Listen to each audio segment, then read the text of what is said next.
Ces dernières quelques années, plus spécifiquement ces derniers mois, partout au monde, le public s'informe et se confronte vigoureusement contre la production et l'utilisation des organismes modifiés génétiquement, les pesticides, herbicides et tout autre produit provenant de Monsanto et autres compagnies comme telles. Les OMG sont de la nourriture grandie des graines génétiquement modifiées pour être résistantes aux plus toxiques de pesticides comme Monsanto ou Roundup. Il y a peu d'études faites en termes de sécurité de la nourriture dont les OMG sont utilisés. Les peu d'études faites démontrent que les OMG causent de nombreux problèmes environnementaux, économiques et de santé. Les conséquences environnementales consistent d'un cercle destructif et vicieux où il s'agit d'une décroissance de produits naturels et de la destruction des terres.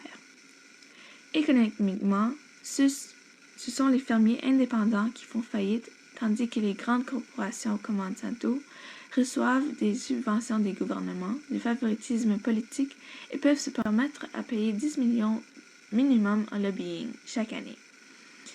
Les problèmes de santé sont nombreux, mais ils consistent particulièrement du cancer, l'infertilité, la stérilité, le défaut congénital, des dommages aux organes, des allergies et des intolérances, la maladie cœliaque et la liste peut s'étendre. Toutefois, il y a ceux qui considèrent les intentions, les produits, les avancements biogénétiques et l'idée générale de Monsanto révolutionnaires. Certains gouvernements sont inclus, particulièrement parce que ces produits, idées et avancements leur amènent de grosses sommes d'argent.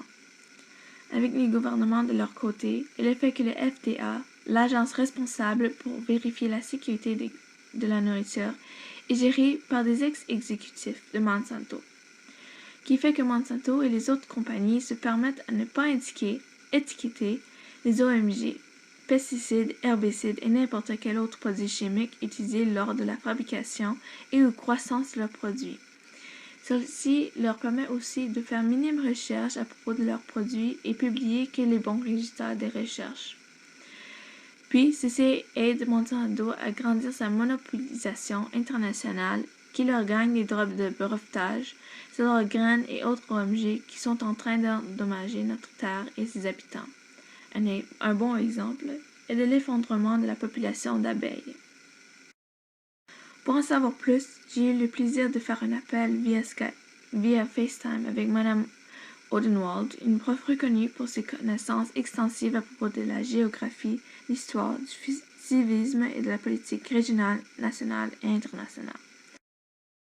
Les OGM, j'ai un problème avec ça à plusieurs niveaux. Je sais que la nourriture génétiquement modifiée, ça existe depuis des milliers d'années, qu'on met d'une façon naturelle deux sortes de blé ou deux sortes d'une culture ensemble pour rendre ça plus coûteux ou plus fort. Mais la façon actuelle de le faire, d'insérer des gènes dans d'autres, les gènes d'une chose dans les gènes d'un autre, il y a beaucoup de recherches qui ont été faites, en fait, malgré le fait que tu entends souvent dans les nouvelles qu'il n'y a pas de preuves qu'il y a des conséquences néfastes. Mais reste que les recherches qui ont été faites sur des souris, des animaux, des rats, démontrent qu'il y a des liens assez clairs à plusieurs problèmes de santé tels que le cancer, les cancers, l'autisme, l'obésité, des choses du genre. Il y a des recherches aussi qui ont été faites beaucoup sur les humains, mais tu n'entends jamais parler, sont souvent cachés par les scientifiques, le monde scientifique et par les plus grands organismes qui produisent ces OGM. Il y avait une recherche qui était faite, je pense, par des scientifiques suisses et français qui étaient faites ensemble, qu'il fallait qu'ils fassent en cachette pendant des années. Ils utilisaient des mots codes, puis des noms codes pour s'envoyer les résultats pour ne pas être, pour pas que des compagnies comme Monsanto en entendent parler, puis qui interviennent là au niveau de la diffusion de ces informations.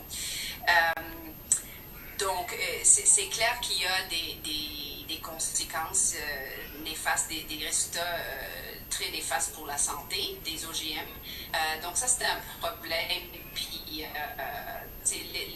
les herbicides et pesticides, en général, il y a beaucoup de produire des OGM.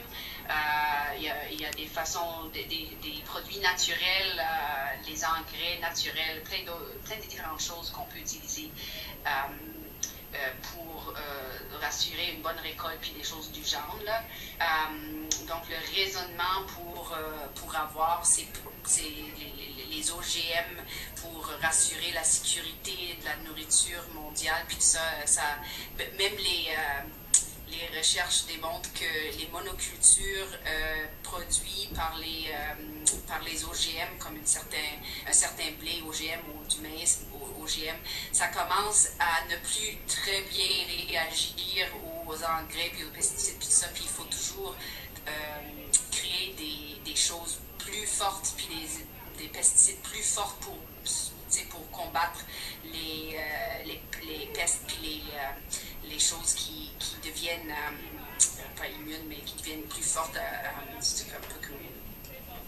C'est comme un processus naturel. Tu commences à prendre des antibiotiques par exemple, puis là les bébites là commencent à être plus forts, puis ça prend des antibiotiques plus forts, puis c'est comme un cercle vicieux un peu. Donc, c'est pas que ça a résolu le problème de sécurité de nourriture dans le monde du tout. Bien sûr aussi, on sait que c'est des conséquences très à long terme. Tu ne peux pas défaire les conséquences de, comment on dit en anglais, cross-pollination. Donc, quand des plantes OGM vont aller se mélanger avec des plantes naturelles, tu peux jamais défaire ça. Les gènes de cette culture-là, OGM-là, vont s'insérer dans d'autres populations, puis tu peux jamais t'en débarrasser. Donc, faut penser à long terme aussi. Puis pour moi, je pense que pour moi, dans ma vie, il y a un autre gros problème, c'est que les grandes compagnies comme Monsanto ont eu assez de pouvoir, assez de contrôle dans tout ça pour éviter l'étiquetage des OGM. Qu'est-ce que tu fais avec tout autre produit, tous les autres agents de conservation, tout ça, il faut les étiqueter. Puis pas les OGM, pourquoi pas? Je me questionne là. Et puis dans ma vie, moi, qu'est-ce que je fais? Ça a un grand impact. J'ai un enfant, je ne veux pas qu'un enfant qui grandisse avec des problèmes d'autisme ou d'obésité ou des choses comme ça, si je peux l'éviter. Donc, ça veut dire que pour moi, je suis toujours à la recherche dans ma vie quotidienne pour des produits où je sais que c'est certainement pas un OGM, plus de produits locaux, des fermiers locaux, et où je peux trouver la source. Je connais la source des produits. Parce que c'est finalement, on a vu que depuis les années qu'on a commencé à introduire des produits OGM dans le système de nourriture, surtout aux États-Unis, il y a eu une très grande augmentation dans plusieurs problèmes, les diabètes, l'autisme, et plein d'affaires comme ça. Donc, en tout cas, il faut être vigilant, il faut s'informer puis savoir qu'est-ce qu'il y a des OGM dedans. Le Canada est un peu meilleur que les États-Unis, mais nous aussi, on a commencé à permettre ça dans notre maïs, je pense, et notre blé, et certains autres produits. En Europe et plein d'autres pays, là, ils ne permettent pas pantoute que ça soit importé comme produit dans leur pays. Donc, il y a des raisons pour ça. Là. Et il n'y a pas assez de recherches qui ont été faites à long terme qui disent que c'est correct, qui démontrent qu'il n'y a aucun problème. Plutôt, c'est des recherches qui démontrent que c'est pas santé.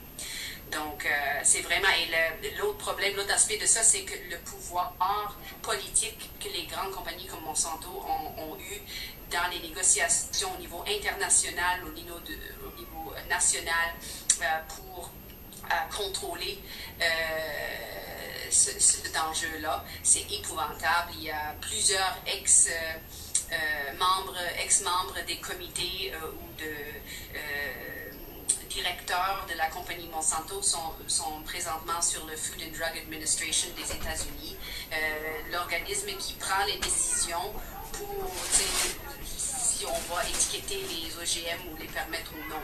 Donc là, il y a c'est un peu louche là. Tu vois là, il y a un cross-pollination dans la politique et les organismes politiques au pouvoir sont plus indépendants, sont plus objectifs là-dedans.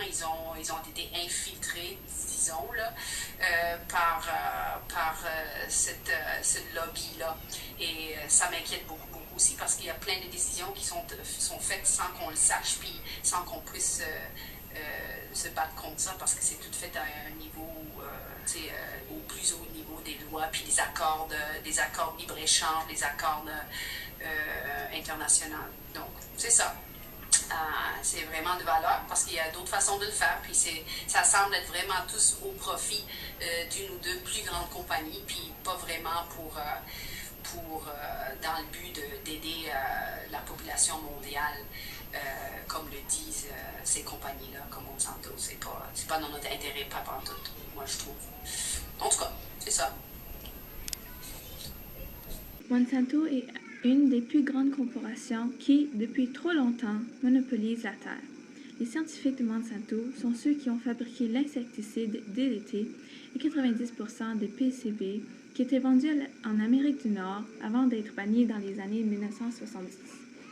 Monsanto est aussi un des producteurs d'agent orange, un des herbicides les plus puissants qui était utilisé dans la guerre du Vietnam et qui a encore plusieurs effets secondaires sur l'environnement et les vétérans de la guerre.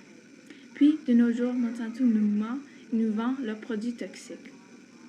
Que devions-nous ou que pouvions-nous faire? Pour en savoir plus, allez sur mam.com et aimez leur page Facebook. Vous pouvez aussi informer vos amis, votre famille et le public tout en achetant seulement des produits locaux. Voici Daniela Jacques qui vous dit salutations et à la prochaine.